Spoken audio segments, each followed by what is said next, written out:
আমি 12 বছর বয়স থেকে মা বলে ডাকতে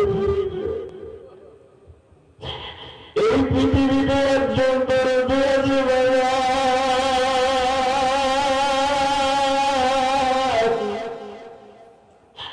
যে কোনদিন একটা টাকা দিয়েও তোমার আবার পায়খানা পুষ্পের খাতা সেলাই করে দেয় বই নাই।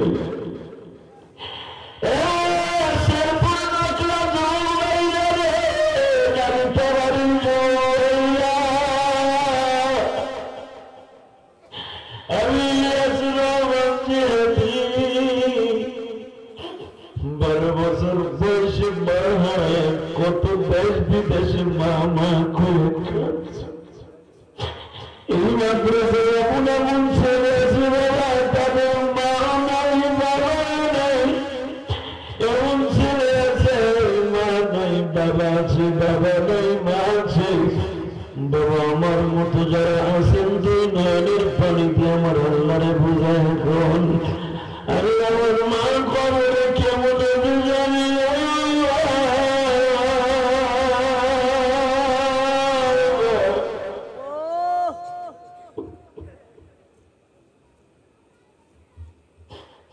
বাবা।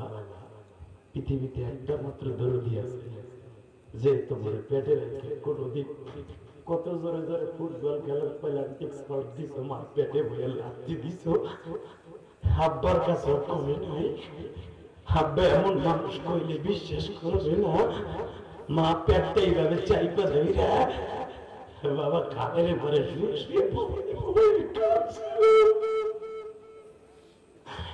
আবার আব্বা খেতে থেকে আসার আগে পেটটা চাইপা ধরে আব্বার তরকারি ভাত পাকায় রাখছিল। আব্বাই বলছিল আজকে এত তরকারি কম কেন? মায় কইছিল দেখেন রে আমার শরীরটা ভালো না, ভালো ভালো পাকাইতে পারি নাই, তুমি আমার মাফ করে দিও। বাবা ওই লাথি আমি মারছি, তুমি মারছো বাবা।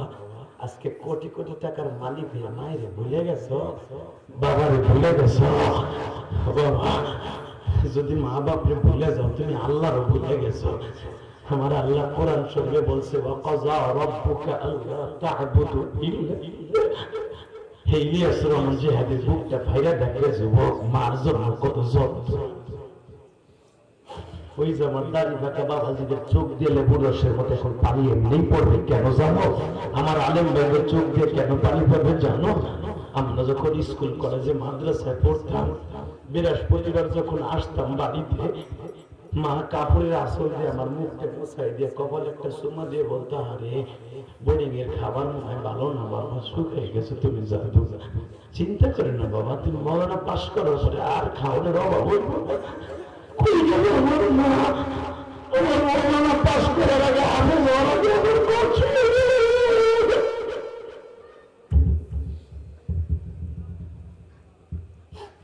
যুবক বাইরে তুমি যদি তোমার মায়ের কথা মনে করে এখন কান্দো, আমি জানি গো দাইবাকা বাবা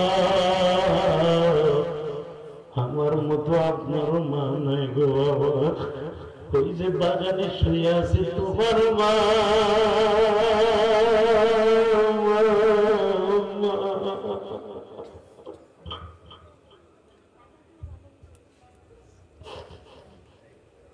বাজান যে ওই যে শুয়ে আছে মা, যেই মা তোমারে আমারে 10 দিন পেটে লইয়া বাবা যদি কেউ মার জন্য কাঁদে না, আপনার সন্তান একদিন এরকম মজা হয়ে কাঁদবো।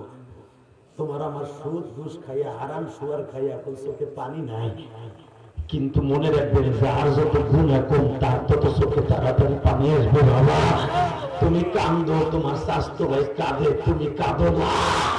তোমার মা কবরে বেড়ে কইতেছে আরে নিষ্ঠুর বাবা, তুই তো জানোস না আমার আল্লাহ কোরআনে একটা দোয়া শিখাই দিয়েছে রব্বির হামহুমা কামা রাব্বায়ানি সগীরা। আল্লাহ আমার মা বাবাকে ওইভাবে পালছেন, আমার মা বাবা ছোটকালে আমারে পালছে। আমার পোলায় কাঁদবে না, পাশের স্বাস্থ্য ভাই বাতিজা কাঁদে, আমার পোলায় কাঁদে না। ও সম্পদ পেয়ে সব ভুলে গেছে রে। কি আজকে আমার জন্য কাঁদলি না? তোর পোলায় একদিন কাঁদবে না যেদিন তুই কবরে আসবি। দেখেন তো চেষ্টা করে মার জন্য একটু কাঁদা যায় কিনা। যদি কোন হুজুর আমার মা তো মরে নাই, আমি কাঁদবো কেমনে? পৃথিবীতে সবচেয়ে বড় ডাক্তার আমার আল্লাহ। তোমার মা ডায়াবেটিস রোগী, হার্টের রোগী, তোমার মা চোখে দেখে না বাবা।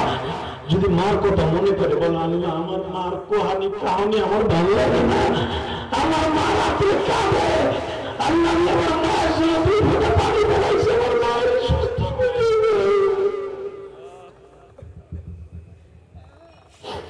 বাজানজি তুমি কেন কাঁদবা না গোজাদু ভাই? তোমার মা তো অসুস্থ হয়ে কোনদিন রাত্রে ঘুমায় নাই গো বাবা। আমার আল্লাহকে ডেকে ডেকে বলতে বলি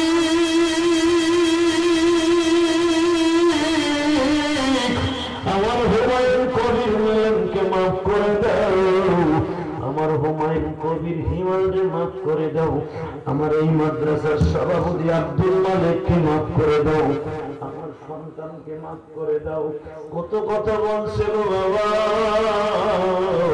তোমার জনম দুঃখিনী মা, তোমার মেয়ে বাবা ওই নালিতাবাড়ি হসপিটালে দৌড়াইছে, বাবার পকেটে টাকা নাই, মায়ের কানের টাকা টান দিয়ে ঘুরিয়া সোনার দোকানে বিক্রি করে তোমার ডাক্তার দেখাইল, বাবা মার কোনদিন ওই কানের টাকা ফিরে দিতে পারো নাই বাবা।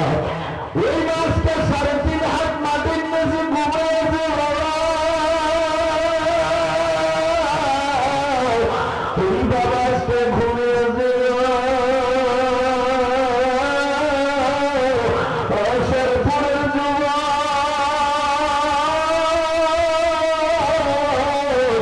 নালিতাবাড়ির যুবক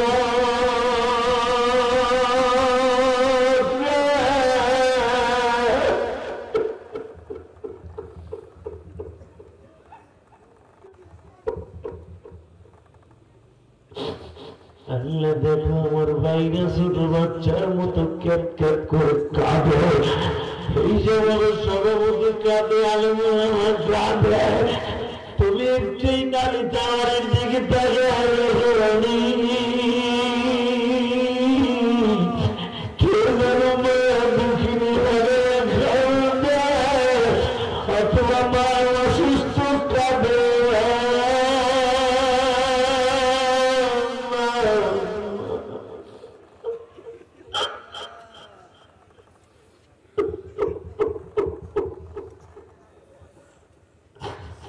গত পরশুদিন এক জায়গায় মাহফিলে গেছি বাবা, টুঙ্গিপাড়া অর্থাৎ প্রধানমন্ত্রী এলাকা সবজন। গত পরশুদিন টুঙ্গিপাড়া বাঁশবাড়ি একটা জায়গার নাম আছে প্রধানমন্ত্রীর বাবা, এখানে বহুতবার গেছে এই বাজারে।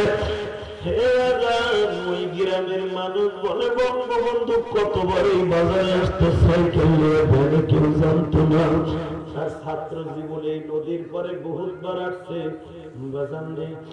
পরশু দিনের কথা বলি, একজন যুবক আমারে বলে হুজুর আমি পানের বড় হুজুর আমি ব্যবসা করি, থাকি মাল বেশিয়ে দেখতে দেখতে আসিয়ে দেখতে আমার বাড়ির সবাই দরজা খোলা আর মতো শুধু একজনই বইয়া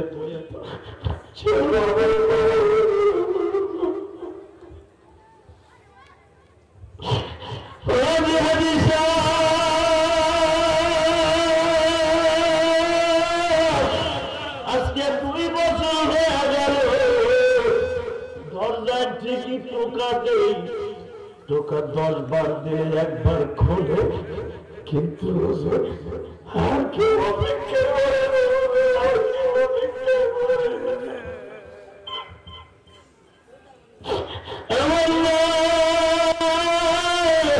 জানালার ফাঁক দিয়ে টাকাই তোর বলতো বৌমা,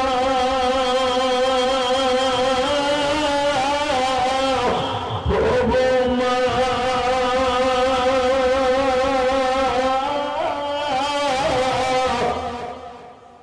মনে হয় আমার আব্দুর রহমান বাসায় আসার টাইম হয়ে গেছে। হুজুর আজকে 2টা বছর হয়ে গেল, কেউ আমার ঘরে বসে থাকে না দরজার পেছনে।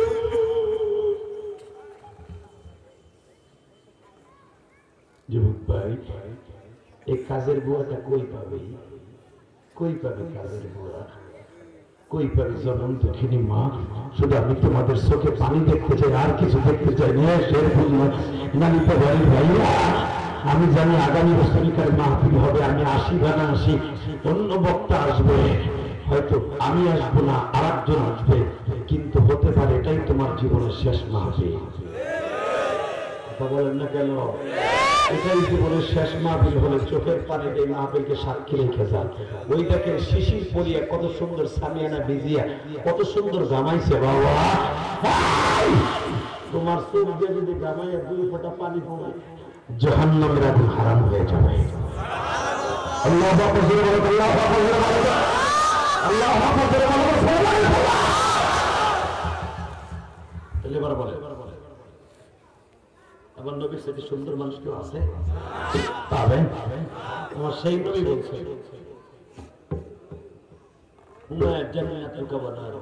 মা বাবা তোমার জান্নাত, মা বাবা তোমার জাহান্নাম। শুধু এই কথাটা যদি আপনি একবার বলতে পারেন না, আল্লাহর কসম করে বলছে, আল্লাহকে যদি মালিক বানাইয়া জীবনের শেষ কথাগুলো আমার আল্লাহকে বলিয়া, যদি জীবনের শেষ কথাগুলো মৃত্যুর আগে তাকে বলিয়া রাসূলকে বন্ধু বানায় যদি একবার যেতে পারেন, আমার বিশ্বাস আল্লাহ পাক আপনার কবরটা জান্নাতের টুকরো বানায় দেবে। আরো জোরে, আরো জোরে, আরো জোরে, আরো জোরে শুনেন। তাহলে আমার নবী কি বলে? ও উম্মতেরা, আমি জীবনে কোনোদিন পেটটা ভরে খাই নাই, আমি জীবনে কোনোদিন উম্মতেরা কোনোদিন পেটটা ভরে খাই নাই। এই আমার সেই নবী এমন একজন মানুষ, যেই নবী জীবনে দুনিয়া সব নবী কিয়ামতের মাঠে দাঁত লইয়া উঠবে, আমার নবী 2টা দাঁত ভাঙা থাকবে। আল্লাহু আকবার জোরে বলতে পারেন না? আজকে কিন্তু আমার সেই নবীর কেউ গালি দেয়, ওরা কি আস্থা রাখা যাবে? জোরে কর, আরো জোরে। আপনাকে মন খারাপ, এবার আওয়াজ দিবেন, জীবনের শেষ আওয়াজ, জীবন যা কথা। কোন নাস্তিক যদি একবার আমার নবীর গালি দেয় আর জানতা করে ফেলবে, জানতা করে ফেলবো না, যে আসলে নেই।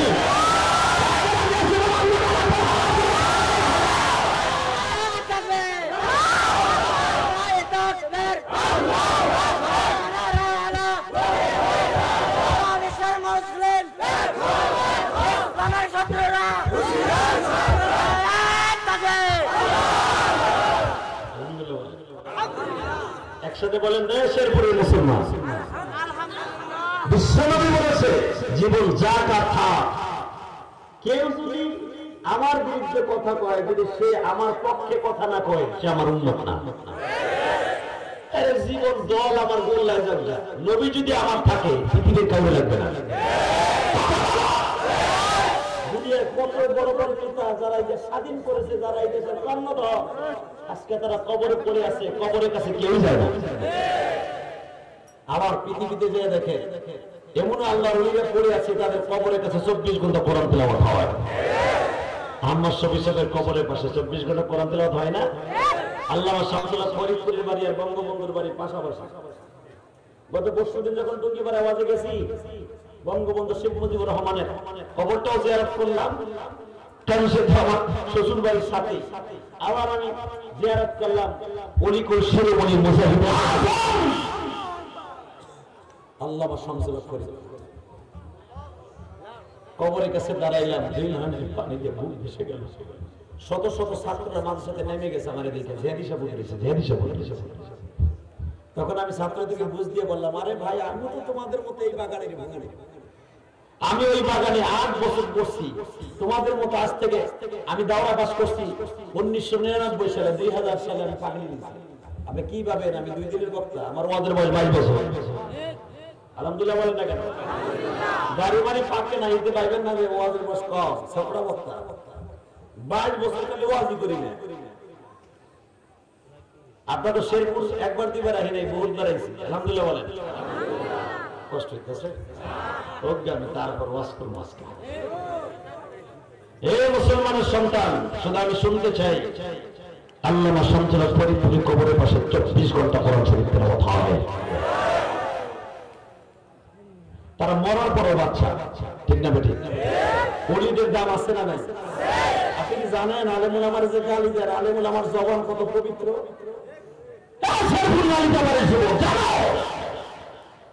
আলেম ওলামার জবান কত পবিত্র, তারা জবান দিয়ে একবার খালি বলবে আল্লাহ আমার ধর, তুমি ফাইনাল হয়ে যাবে। কথা বলেন না, আরো বলে, আরো বলে, আরো বলে। কষ্ট হইতেছে আমার দিক তাকায় থাকে, কি মজা লাগে। আমি যদি একসাথে কান্দাই দিতে আপনি আবার স্ট্রোক করবেন, ঝামেলা আছে। বেশি কান্দলে চোখের যেরকম জ্যোতি বাড়ে, আবার কলিজার মধ্যে আঘাত লাগে। এই জন্য নবী কিছু সময় জান্নাতের বয়ান করতেন, কিছু সময় জাহান্নামের বয়ান করতেন। দেখবেন কোরআন শরীফের যেখানেই জান্নাতের আয়াত ওখানেই জাহান্নামের আয়াত। কোরআন শরীফ এমন একটা সিস্টেম, কারণ নবী যখন জাহান্নামের বয়ান করতেন 4-5 আয়াত পড়ার পরে সাহাবীরা লাফালাফি শুরু করে দিত জাহান্নামের বয়ান, সাথে সাথে হুজুর জান্নাতের বয়ান শুরু করে দিত। তখন সাহাবারা হাসা শুরু করে দিত। কারণ আমার নবী বলতেন যদি এক দ্বারা আমার সাহাবীরা কাঁদতে থাকে স্টপ করে আমার দিকে তাকা, এটা আমার আল্লাহর চিরতর নিয়ম। এমন ওলামা বাংলাদেশে আছে যারা একবার যদি তাহাজ্জুদে বলে আল্লাহ ওই কেতরালির ধরো, সময় নাই, কথা কর আরো ধরে আছে না। একটা ঘটনা বলি, দেখেন কত সুন্দর। সরমনে আল্লাহর কুতুবে কর্ণধর যে ওলিদের ওনার থেকে যেটার থেকে গোনা শুরু হয়েছে, এই ওলিদের ভিতরে একজন আল্লাহর ওলি, অত্যন্ত দামি আল্লাহর ওলি, জুনাইদ বাগদাদির নাম শুনছেন আপনারা? নাম শুনছেন? এবং চিশতিয়া সাবরিকার তরিকার একজন ইমাম আছিল আলাউদ্দিন সাবিরি, মারহাবা বলেন। এই আলাউদ্দিন সাবিরি আল্লাহর সাথে এমন প্রেম করত, মুসা নবীর মতো মাঝে মাঝে আল্লাহর সাথে একটা কিছু করে নিত। কারণ উম্মতে মুহাম্মাদি কিয়ামতের মাঠে কিছু কিছু নবীদের সাথে জান্নাতে যাবে, নবীদের সাথে। কি বলে তারা উম্মতে মুহাম্মাদি আলেমগুলোকে? আল উলামা ওয়ারাসাতুল আম্বিয়া, তুরা আলেমান ও মুআল্লিমান ও মুস্তামিনান ও মুহিব্বা। রাসূল এমনি বললে পারলে আলেম হলো, তা না হলে তালবে ইলম, তা না হলে আলেমকে ভালোবাসো, তা না হলে আলেমের সাথে সম্পর্ক রাখো, কাজে লাগবে। ওলা তখন খামেস 5 নম্বরে যাইও না, তুমি শেষ হয়ে যাবে, একবার শেষ হয়ে যাবে, সবরে শেষ হয়ে যাবে। কথা বলেন না কেন? আলাউদ্দিন সাবিরি ইরাকের জমিনে সফর করতেছে, দাওয়াত তাবলীগের কাজ করতেছে। ইন টাইমে জুমার নামাজ রক্ত হয়ে গেছে, তো মুসাফির অবস্থায় তো নামাজ ওয়াজিব না। তারপরে চিন্তা করলেন যাই জুমার নামাজটা একা পড়বো, কেমন হয়।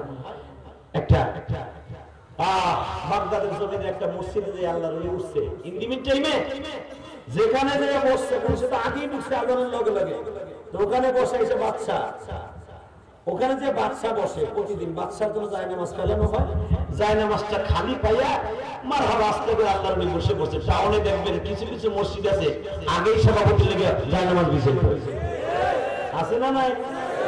এই বেটা জায়নামাজ বিছা ভিতর বাইরে না, তোর ফ্যাক্টরিতে, মসজিদে না। তারও জন্য মসজিদ ডিভাইডেড নাই। হ্যাঁ, তুমি তো ইচ্ছা করে বলে আমাদের দেশের এমপি মন্ত্রী এসে জায়গা করে দাও, এটা শুন না। তুমি জোর করে বসার ক্ষমতা কেন নেই? যে আগে যাবে তার জন্য মসজিদ আগে। তো ওই জামানা বাদশা আবি আব্দুল্লাহ হাসান, ওনার জন্য জায়নামাজ আগেই বিছিয়ে দিয়েছে। ওই বিছনার উপর যায় আলাউদ্দিন সাবিরি বয়ে পড়ছে। ইন দ্য মিনটাইমে পুলিশ কনস্টেবল এসে বলে, এই পাগলা ওঠ। নাউজুবিল্লাহ, বোরপুলের মধ্যে যে কই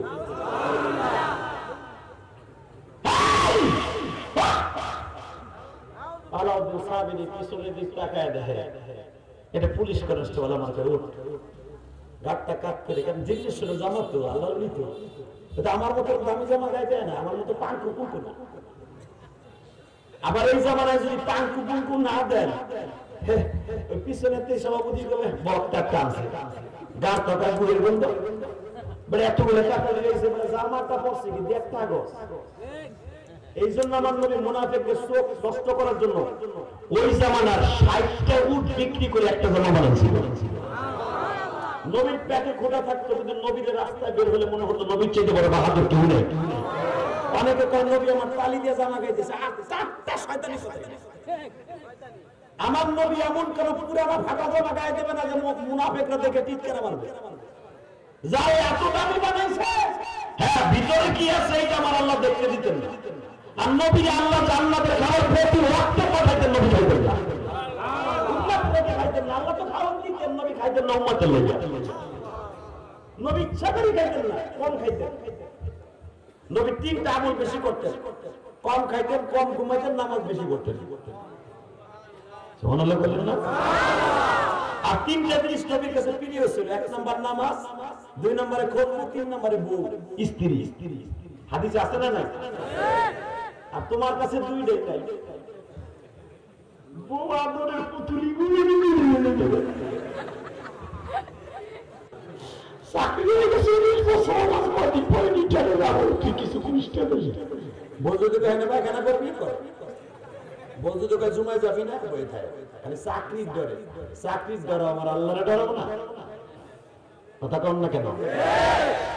সে আমাকে বলে হুজুর বাংলাদেশের নারী নির্যাতনের মামলা হয়, কেস আছে, আইন আছে, পুরুষ নির্যাতনের আইন নাই। তবে দোয়া করেন একদিন না একদিন পুরুষ নির্যাতনের আইন এই দেশে আসবে, আসবে, আসবে, আসবে, আসবে। আর করবো কেমনে? হে যায় হে আহে, হে যায় হে আহে।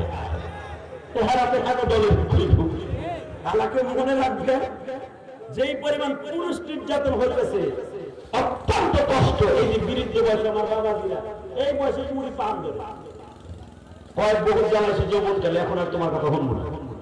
এরকম আছে না নাই? না গো মা, মহিলাদের জান্নাতের একমাত্র চাবি হলো তার স্বামীর খেদমত।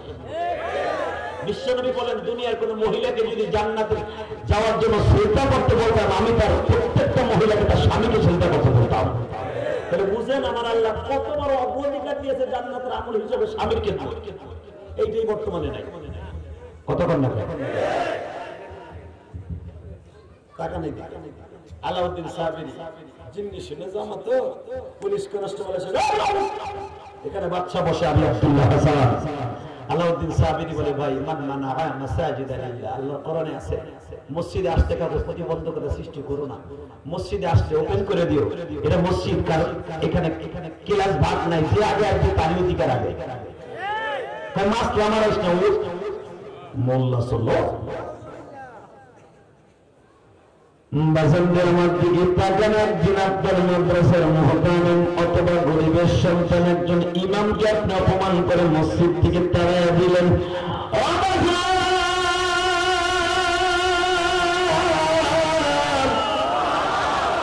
ওই মসজিদের যিনি ইমাম সাহেব তোমার ইমাম সাহেব নয়, এই ঘরটা জেনার ওনার ঘরে খাবে।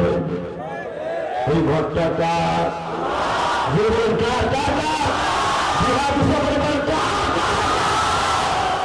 এই ঘরটা যদি আমার আল্লাহর হয়, তুমি কমিটি কেমনে ভাবলা তোমার খাবে? যে তোমার কাছে তোমার কাছারি ঘর না মসজিদ না। কথা কম না কেন?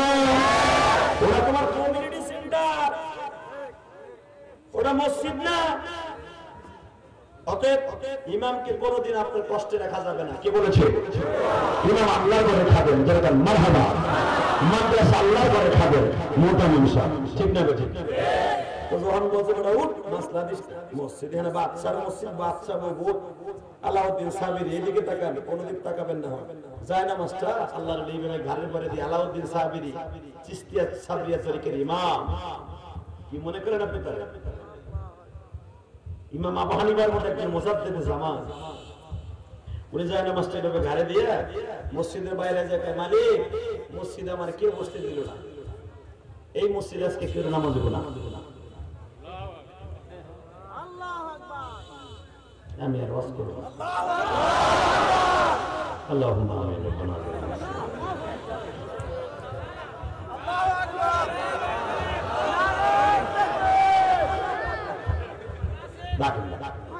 আমি পাগল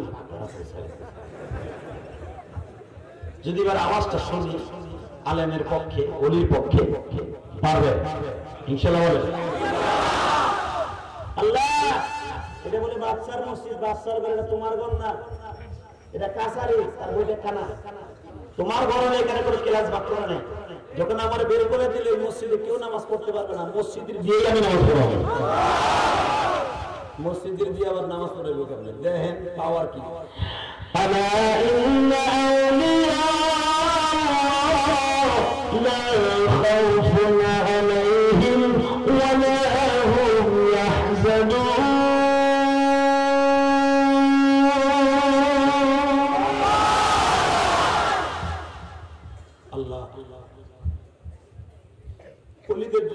পাওয়ার দিয়ে থাকো, আমি তোমার না খান্দা বললাম, মসজিদ দিয়ে আমি নামাজ পড়াম। আরে আল্লাহওয়ালাদের হাতে তো রিমোট থাকে ভাই, আল্লাহওয়ালাদের হাতে রিমোট থাকে, সারা পৃথিবীর রিমোট থাকে, কথা কান না কেন? হযরত ওমর রাদিয়াল্লাহু আনহু 200 মাইল দূরে থেকে এই মসজিদে নববী বসে একটা সিট লিখে দিয়েছে, 5.5 বছর পানি আসে না, তোর মালিককে বুঝাইয়া খা। ওই দেশের মানুষ পানির অভাবে গরু ছাগল কুত্তা বিলাই সব বলে দিতেছে, তোর আল্লাহ দেখে না? নবী তাড়াতাড়ি করে তোর মালিককে বল তাড়াতাড়ি পানির ব্যবস্থা করে দিতে। খালি লেখা একটা সাইন মেরে দিছে। মাজ বিন জামালকে বলছে এই সিডিডি নদীতে ছেড়ে দে, নদীতে খালি ছেড়ে দিছে। আমি আকাশ রাদিয়াল্লাহু তাআলা যখন সাথে যাই ওই সিডিডি ছেড়ে দেন, ছেড়ে দিতে দেরি হয়েছে, 1 ঘন্টার ভিতরে পানি আসতে দেরি হয় নাই। সত্যি আছে না না? ওমর আল্লাহর ওলি না? পাওয়ার আছে না নাই? টাকা নেই। তালাউদ্দিন সাহাবী মসজিদের বারান্দায় যায়, মালিক তুমি আজকে একটু পাওয়ার দাও, আল্লাহকে দিলাম রিমোট, যেমনে খুশি এমনি কর। ইমাম সাহেবের খুতবা শেষ, নামাজে দাঁড়ায় গেছে, বাদশা পিছনে দাঁড়াইছে, দিবিন টাইমে যখন দাঁড়াইছে ইমাম সাহেব রুকুতে গেছে, উনি রিমোট চাপ দিছে, মসজিদ তুই রুকুতে যা। আমি আর ওয়াজ করব না, বুঝবে না কি আল্লাহর ওলির পক্ষে আবার একটা আওয়াজ হবে, মসজিদ রুকুতে যা। আজ থেকে 500-700 বছর আগে মসজিদ গুলোতে ছিল খুঁটি, কাঠের খুঁটি, ঠিক না? ঠিক আপনাদের ছিল না কাঠের খুঁটি? ছিল না সভাপতি সাহেব? ওই জমানাতে আরো কত কিছু ছিল, সোনের বেড়া, উপরে খেজুর গাছের ডাল, যখন খুঁটি দিছে খুঁটি সহ বেহা হয়ে রুকুতে। ইমাম তো দিছে, তো মনে করছে ভূমিকম্প শুরু, ইমাম দৌড় দিলে বাচ্চা বলতে খারাপ থাকবে, বাচ্চারা তার পিয়ের কাছে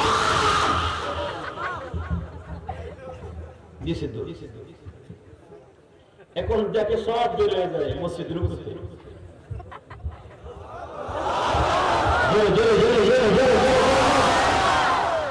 মসজিদ আল্লাহ রিমোট চাপ দিয়ে কয় সামি আল্লাহু লিমান হামিদা, আবার খারাপ গেছে। সবাই মসজিদ থেকে বেরিয়ে যেতে পারে, তুই তো মাবুদের জুমার নামাজটা আদায় করতে রুকুতে যা। চাল চুল শুদ্ধ মাটিতে হয়ে পড়ছে, আবার উঠ। একজন কয় স্যার মসজিদে ওঠেন নামে ওই পাগলা কোথায়? না আওয়াজ না গো ভাই, গোপালগঞ্জের মতো আওয়াজ জানাই গো। এবার লাস্ট চান্স,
আমার কোরআন হাদিস সম্পর্কে বেশি জানো আমার আলেমরা, কথা কন না কেন? 2-4 পাতা পড়ে আমরা আলিফ বা তাসা পড়ছি, একসাথে বলেন জমিনের মালিককে। মুসলমানের কোলা দিকে তাকা, মুসলমানের রক্ত আর ইহুদের রক্ত পড়বে এক হতে পারে না। এবারে ওয়াজি করবার 10 মিনিট সামনে আওয়াজ কিনলে চোখ কোন আওয়াজ হবে, একসাথে বলে আল্লাহু আকবার, আর মাত্র 10 মিনিট ওয়াজ করবে। আরে ভাই আপনাকে ভাব বেশি ভালো আরে কয়টা বন্ধু শোন সারা রাত সারা রাত করবো শর্ত একটা ফজর নামাজ পড়তে সামনে যারা পড়ে ওরা ইনশাল্লাহ কইতে পিছনের গুলা আর মাত্র আধা ঘন্টা যাইতে দাও দেখবা খালি বাগে কথা বল না কেন হ্যাঁ তবে আপনাদের মন মতো ইনশাল্লাহ হবে যে আল্লাহ আমাকে বাঁচিয়ে রেখে আল্লাহ তৌফিক দেন ইনশাল্লাহ সত্য একটা যে উঠবে লুঙ্গি টেনে ধরবে রাজি আছে সবাই রাজি আছে আর উত্তরবঙ্গ পাটগ্রাম রংপুর গেছিলাম ওয়াজে দিনাজপুর তো ওই জায়গার ভাষা তো চমৎকার ভাষা কেমন আছে আশ্চর্য হয়ে যায় ভাষা আমি কইছি আপনাকে বলতে কয়টা বন্ধু চলবে সারা চলবে এমন কুয়াশা কুয়াশা আমারই আমি দেখি সামনে যে বলেছে আমি কাদা মেশে মতো আছে এই আলো বালো কিচ্ছু দেওয়া যায় সাদা আলোটা সাদা হয়ে গেছে চলবে সিগলে সবার ভালো চলবে আমাকে যেটা উঠবে টেনে ধরবে কহ 3 মিনিটও যায় না এক মগা উঠে হাঁটা দিচ্ছে বুড়ায় দর্শন লুঙ্গিছে ইন্ডিয়ান ফরেস্টার লুঙ্গি গেছে ছাতা খুইলা কি অবস্থা বুড়ায় জানে নিচের দিকে আর ওটা উপরের দিকে নিচের দিকে শক্তি বেশি বুড়া খুইলেই ফেলেছে আর পাঞ্জাবে না থাকলে তো বড় বড় ভাগ বড় একটা সবাই দিতে আল্লাহ বলতে পারেন না আমি জানি আপনাদের দিল অনেক নরম যেটা উঠবে ঠিক আছে যদি একজন করে বা দেখে পাগলা আল্লাহু আকবার দেওয়ার সঙ্গে সঙ্গে বাজেন মসজিদ আবার বেড়ায় গেছে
ইলেকশন না ইলেকশন কবে আপনাকে জানাবো 28 তারিখ আমাদের গোয়ার দাম 28 তারিখ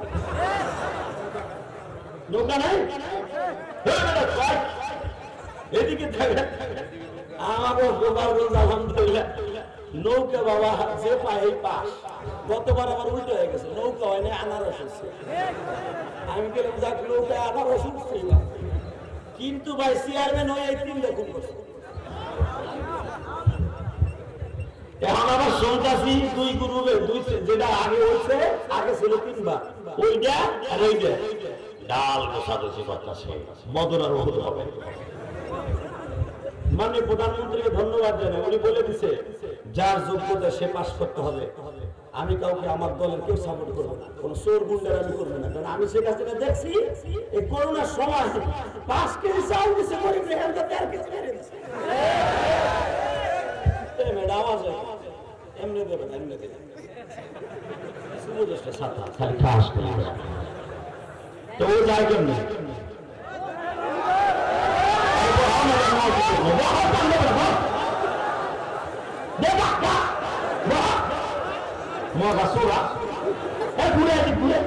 ওখানে কিন্তু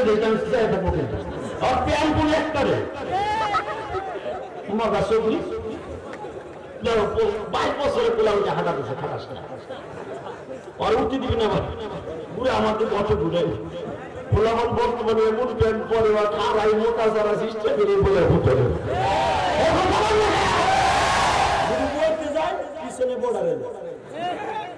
আর যদি সামনে মারতে যায় প্যারাপ করে ছিঁড়ে যায়। ও কি আর খারাই মারা যাবে এই গোলা বান্ধার ফেসবুকে গোলা বান্ধ ও আধা ঘন্টার পরে বসা পাইব। আর এই যে সভাপতি সাহেব তাজা কই মাছ মাইরে খাইছে নিজের বড় খালেদ দিয়া কথা কন না খায় ওই নদীটার নাম গোলাই নদী মারহাবা বলে কত মাছ মেরে মেরে দেখাইছে ওই মাছ পাইবা কই এখন কইতে গেলে কেদানে গর্ব করে গর্ব না ওই সময় আল্লাহর নেয়ামত ছিল তাই খাইছে তবু সময় আছে দুদিন পরে আর পাবি না দুদিন পরে এমন একটা যুগ আইবো ওই পানির সামনে দিয়ে সবাই খারাপ করে বড় বড় পোকা ছিল আসতেছে কিয়ামতের আগে আল্লাহু আকবার বলেন না কেন তখন নদীতে জাল করে সারাদিন সেলা ফুটে উঠে আরে যে এক খাও দিলে কই মাছ ওকে পুরো জাল করে ঠিক না বেটি আমার গোপালগঞ্জের কথা কই গোপালগঞ্জের মাছ নাই আমাদের এখানেও তো নাই এটা কিয়ামতের আলামত আস্তে আস্তে সব নিয়ামত আল্লাহ উঠে নিয়ে দেয় আগে কই মাছ ভাজতে যদি ইলিশ মাছ ভাজতো এক গ্রামে ভাজতে আর এক গ্রামে উত্তরা বাতাসের মতো ইলিশ মাছ আছে কোথায় যেমন পদ্মার কথা কন না কে আর এখন ইলিশ মাছ ভাজলে মনে হইলে পুলি গাছ এটাও কিয়ামতের আলামত সাপ থাকবে না সাপ থাকবে না আল্লাহ সাপ উঠে নিয়ে যাবে কথা কন না কেন আরো বলে যান চারদিকে সাতা মহিলারা এখন কোনো পাইটা বাঁধে না সব এখন ঘুরে পাওয়া ইটের বাটার ঘুরে ব্যাগে চলে গেছে ওইটা আবার রাধুনি বানাইছে কথা কন না কে রাধুনি পাইছে ইটের ঘুরে ওইটার লাগে 1 কেজির লাগে 2টা মাত্র হলুদ টিঙ্গা দিছে ওইটা মহিলারা পাকায়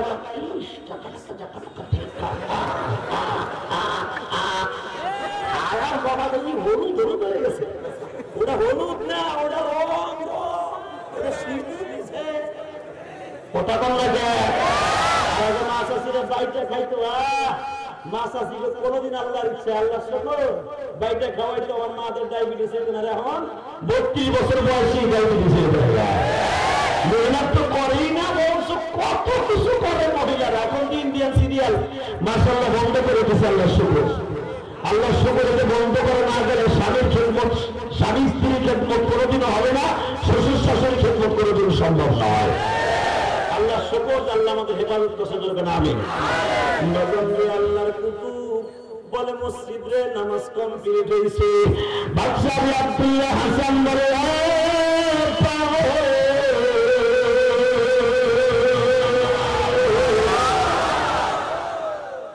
তোমার হাতের মধ্যে কি আছে কিছুই নাই উদাহা কর সাপ দেই মসজিদে কর সাপ দেই খারাপ যায় কর সাপ দেই হইয়া পড়ে বাদশা বলতেছে এই শক্তি তোমার কে দিছে কি বলে শোনেন আল্লাহু লা ইলাহা ইল্লা হুয়াল হাইয়ুল কাইয়্যুম লা তা'খুযুহু সিনাতুন ওয়া নাওম আল্লাহু লা ইলাহা ইল্লা হুয়াল হাইয়ুল কাইয়্যুম তাবারাকাল্লাযী বিয়াদিহিল মুলক ওয়া হুয়া আলা কুল্লি শাইইন কাদির الموت والحياة ليبلوكم أيكم أحسن عملا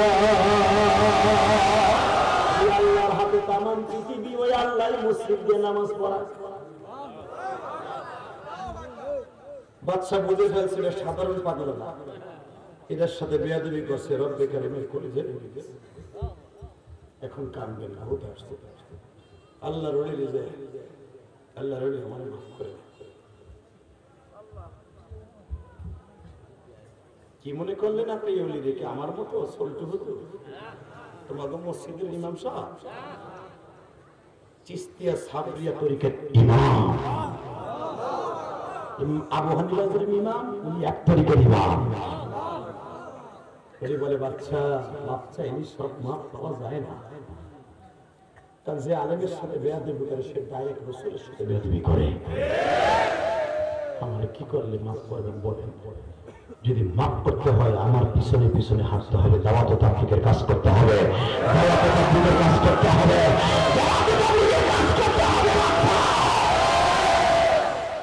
দুনিয়ার বাদশাহী বহুত করছি, এখন আখিরাতের বাদশাহী করার জন্য আপনার পিছে লাগলাম। বড় বিবির ডাক দিয়ে আমার একটা ওজের বদনা দাও, একটা মেসাজ দাও, একটা জায়নামাজ দাও, আমার জুব্বা পাঞ্জাবি পাগড়ি দাও।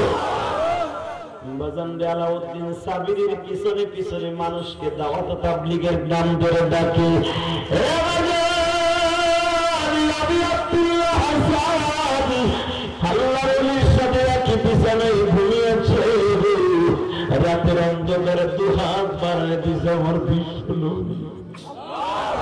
দুহাত বাড়ায় দিয়ে বলে, আমি আব্দুল্লাহ রে,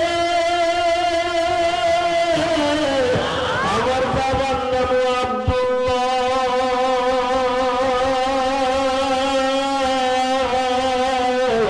তুমি আমার আলেমকে সম্মান করেছো, আমি নবী পারলাম না মদিনায় পড়তে, আমি তোমার বুকের মধ্যে আলিঙ্গন না করে পারলাম না। ও আমার সরফুল নামী তোমাদের আর মাত্র 1.5 কিলোমিটার 2 কিলোমিটার গেলে ইন্ডিয়ার বর্ডার গো বাবা, ইন্ডিয়ার বর্ডার থেকে একটা আওয়াজ তুলে দাও, যদি লালটা আমার ইন্ডিয়ার বর্ডারে তোমরা থাইকে আমার মাওলার একটা ডাক দিয়ে বন্ধু বানাইতে পারবে বাবা।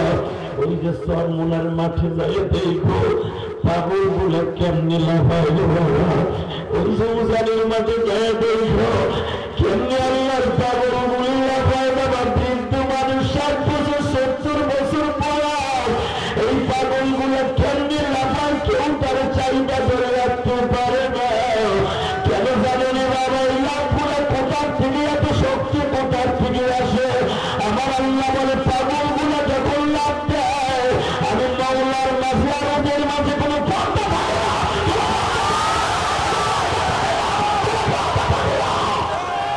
আমি মাওলা ওর বুকের মধ্যে চাইপা ধরে বলি, আর কান্দিস না, আর ডাকিস না। আলাউদ্দিন সাবিরি সেই আমি আব্দুল্লাহ হাসানকে যদি বুকে চাইপা নিতে পারি, আমিও তোর বুকে চাইপা নিলাম। ও বাজান, তাহলে আলেমকে ভালোবাসলে বিশ্ব নবী খুশি হয় না বেজার হয়? আমার নবী বলে, যারা আলেমের সাথে মুসাফা করলো, স্বামী নবীর সাথে মুসাফা করলো, যে ব্যক্তি আলেমদের সাথে ভালোবাসা দিল, স্বামী নবীর সাথে ভালোবাসা দিল, আলেমদের সাথে যে এক প্লেটে খাবার খাইল, স্বামী নবীর সাথে খাবার খাইল, আমি জানি বাবার তোমরা দাওয়াতে তাবলীগের পাগল।